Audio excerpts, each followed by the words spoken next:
I sat at the head of a sprawling, polished mahogany conference table in the penthouse suite of a towering glass high-rise, looking down at the woman standing nervously near the door. Her hands were shaking as she clutched a standard-issue employee handbook. She was wearing a terribly unflattering, heavily starched polyester uniform, the standard attire for entry-level catering managers in my newly acquired corporate hospitality division. Her name tag, slightly crooked on her chest, read, Brenda. This was the same Brenda who, exactly 1 year ago, had stood in her million-dollar living room, pointed a manicured finger at my chest, and loudly proclaimed to a room full of people that I was a worthless dead-end loser who would never amount to anything. She had systematically destroyed my marriage, orchestrated the theft of my life savings, and cheered as my ex-wife left me with nothing but the clothes on my back. But as the silence in the boardroom stretched on, stretching so thin it felt like it might snap, Brenda finally looked up and made eye contact with the CEO of the conglomerate that had just bought her bankrupt, miserable life. Me. And the look of sheer, unadulterated terror that washed over her face was a moment of karma so profound, so intensely satisfying, that it almost made the years of psychological torture worth it. To fully grasp the absolute, undeniable justice of this moment, you have to understand the toxic wasteland of the family dynamic I had accidentally married into. When I first met Chloe, she seemed like a grounded, pragmatic woman. We were both in our late 20s, and she completely downplayed her family's wealth. It wasn't until we were engaged that she finally pulled back the curtain and introduced me to the matriarch of her family, Brenda. Brenda was a woman who practically suffocated under the weight of her own arrogance. She ran a high-end boutique catering and event planning agency called Elegance Events, which catered to the local elite. She wore too much perfume, draped herself in designer labels that she made sure everyone noticed, and spoke exclusively in a tone of condescension. To Brenda, your worth as a human being was entirely dependent on your net worth, your job title, and the brand of car sitting in your driveway. And by Brenda's standards, I was an absolute peasant. I was a back-end logistics software developer. It sounds fancy now, but at the time, I worked from a cramped spare bedroom in our modest suburban home. I didn't wear a suit. I didn't commute to a gleaming office building. I wore sweatpants, drank cheap coffee from a chip mug, and spent 14 hours a day staring at lines of code, building a proprietary supply chain optimization algorithm. Because my work was invisible and I didn't bring home a massive flashy paycheck every week, Brenda instantly categorized me as a lazy, unmotivated IT guy.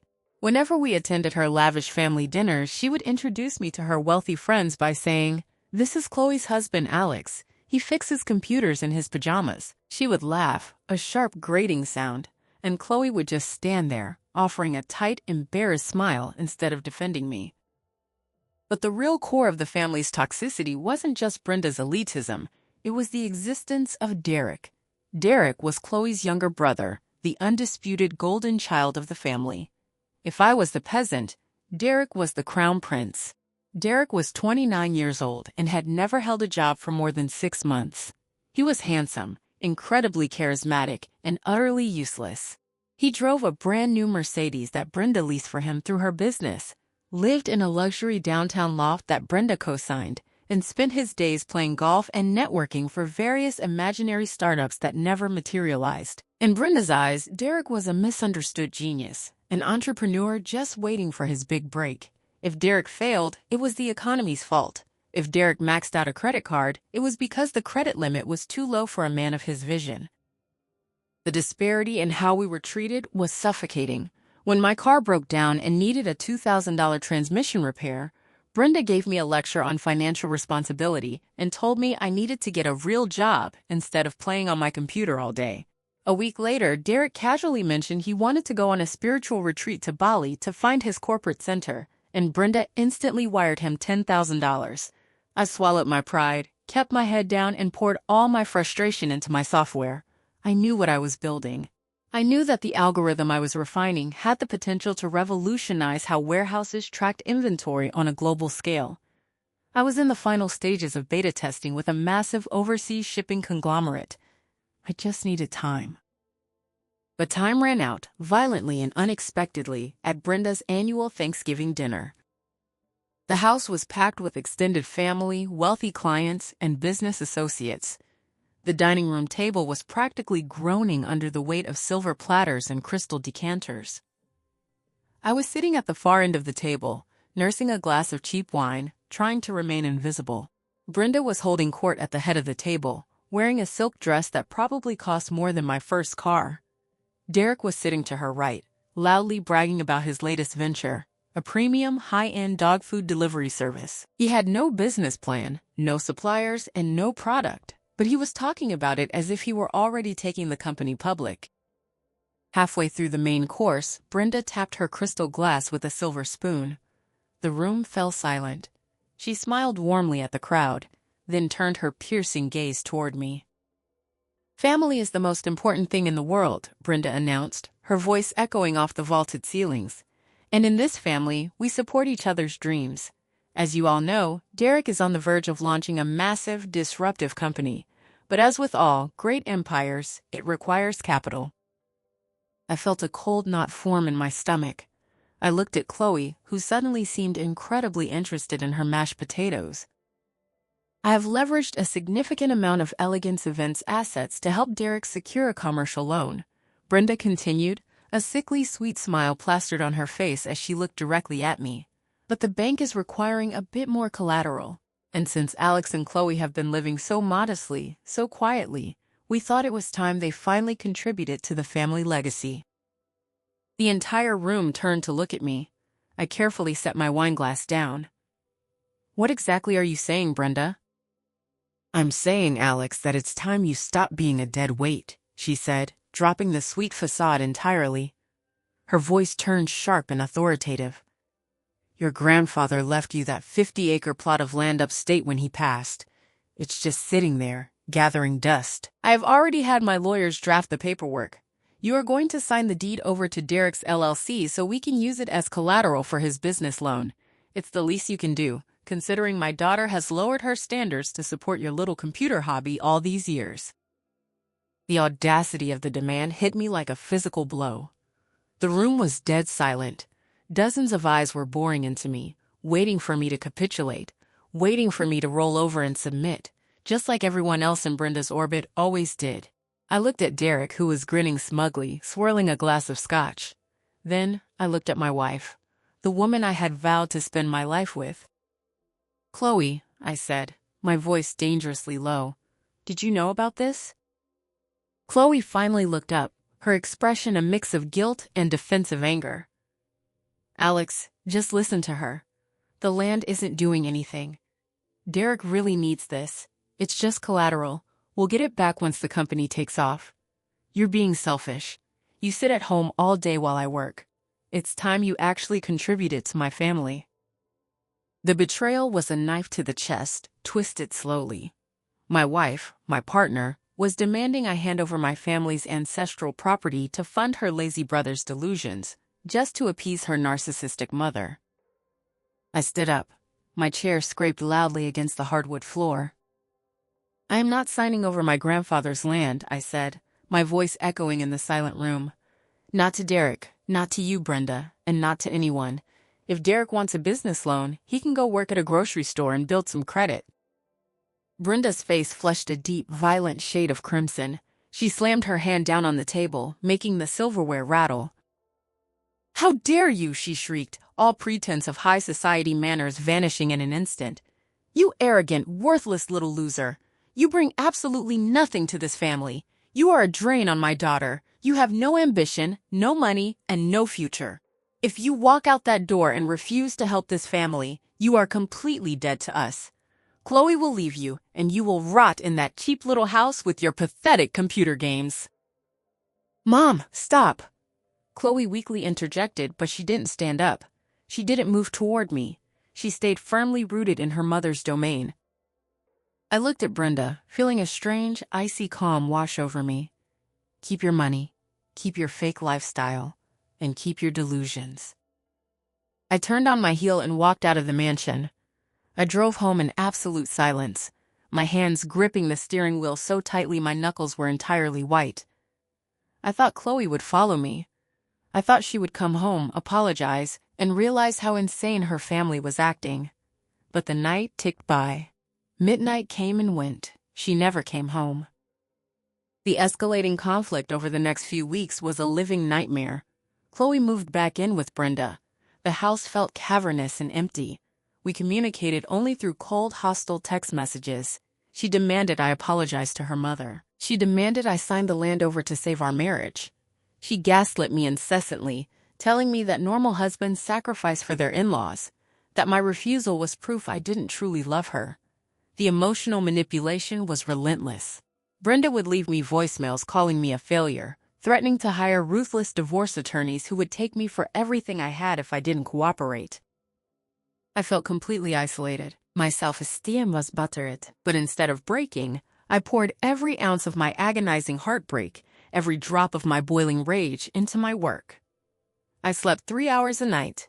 I drank pots of black coffee. I refined my algorithm until it was a flawless, undeniable masterpiece of logistical coding.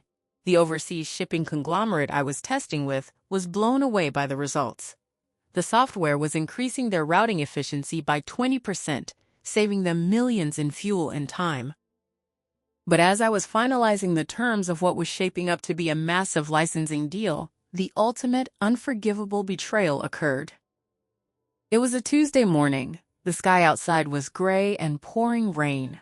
I had finally taken a break from coding to pay the monthly utility bills.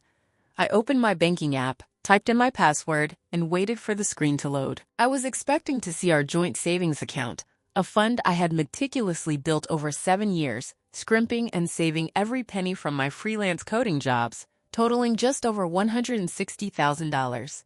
It was supposed to be our future, our safety net. The screen loaded. The balance read, $0. I stopped breathing. I refreshed the app. I refreshed it again. I logged out and logged back in on my desktop computer. The number remained unchanged. I frantically clicked on the transaction history. There it was, stamped in cold digital ink. A wire transfer initiated 24 hours earlier for the entire balance of the account, sent directly to an LLC registered under Brenda's name. Panic and absolute fury collided in my chest. I grabbed my phone and called Chloe. She answered on the second ring, her tone shockingly casual. "Where's the money, Chloe?" I demanded, my voice shaking so hard I could barely form the words. "Alex, calm down," she sighed, as if I were a child throwing a tantrum. "My mom's business hit a bit of a rough patch. One of her biggest corporate clients pulled out, and she needed a bridge loan to cover payroll and Derek's startup costs. Since you were being so horribly selfish about the land, I did what a good family member does. I transferred our savings to help them. It's a loan, Alex. Mom will pay it back with interest once Derek's dog food company takes off." She had stolen my life savings. She had taken a decade of my blood, sweat, and isolation and handed it to the woman who had publicly degraded me.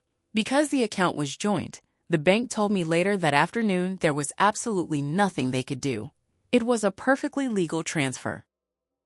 "You stole from me," I whispered into the phone, the reality of her monstrous betrayal crushing the last remaining ounce of love I had for her.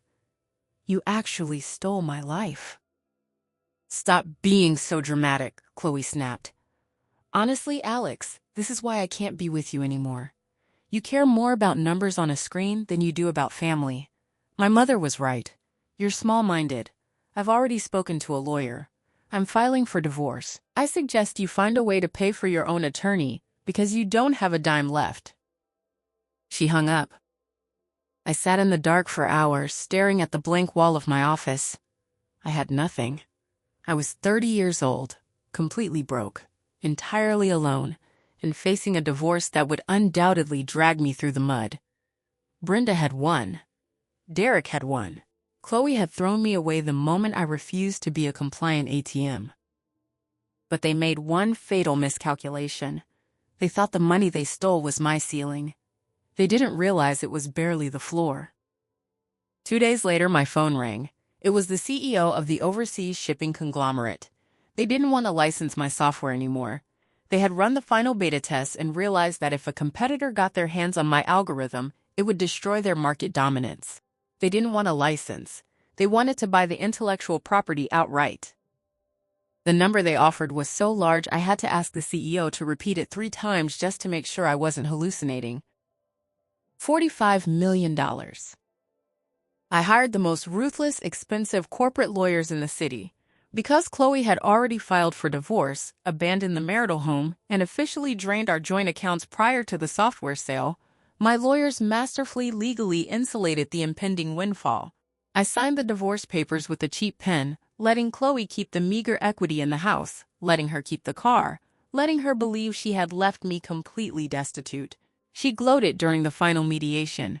She told me she was dating a junior partner at a law firm her mother had introduced her to. I just smiled, signed the paper, and walked out a free man. The day the divorce was finalized, the $45 million hit my private, newly established offshore holding account. I didn't buy a Lamborghini. I didn't buy a mansion. I didn't post on social media. I went completely ghost. I rented a luxury penthouse in the city under a corporate LLC, hired a team of elite wealth managers, and began quietly building an empire. I created a private equity firm, Apex Holdings, dedicated to acquiring distressed corporate assets, restructuring them, and turning a massive profit.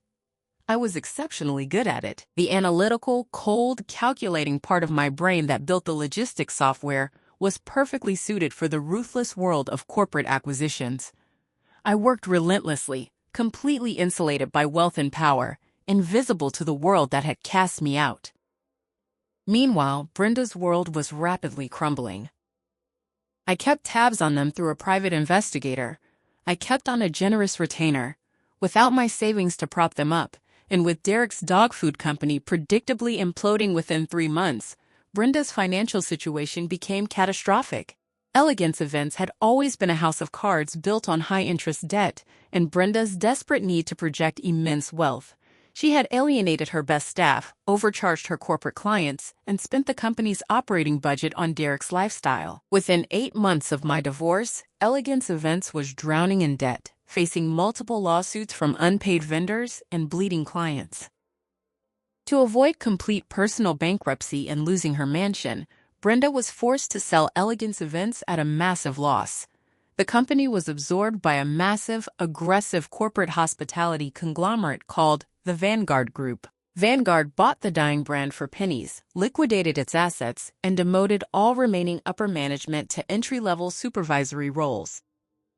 Brenda went from being the CEO of her own high society firm to wearing a polyester uniform and managing the schedules of catering waiters for Vanguard. And the absolute most beautiful part of this entire sequence of events? Apex Holdings, my private equity firm, had purchased a 70% controlling stake in the Vanguard Group 3 weeks prior. I owned the company that owned Brenda. Which brings us back to the mahogany boardroom. Vanguard was undergoing a massive corporate restructuring, and as the new majority shareholder, I mandated a full audit of all middle management in the newly acquired Elegance Events division.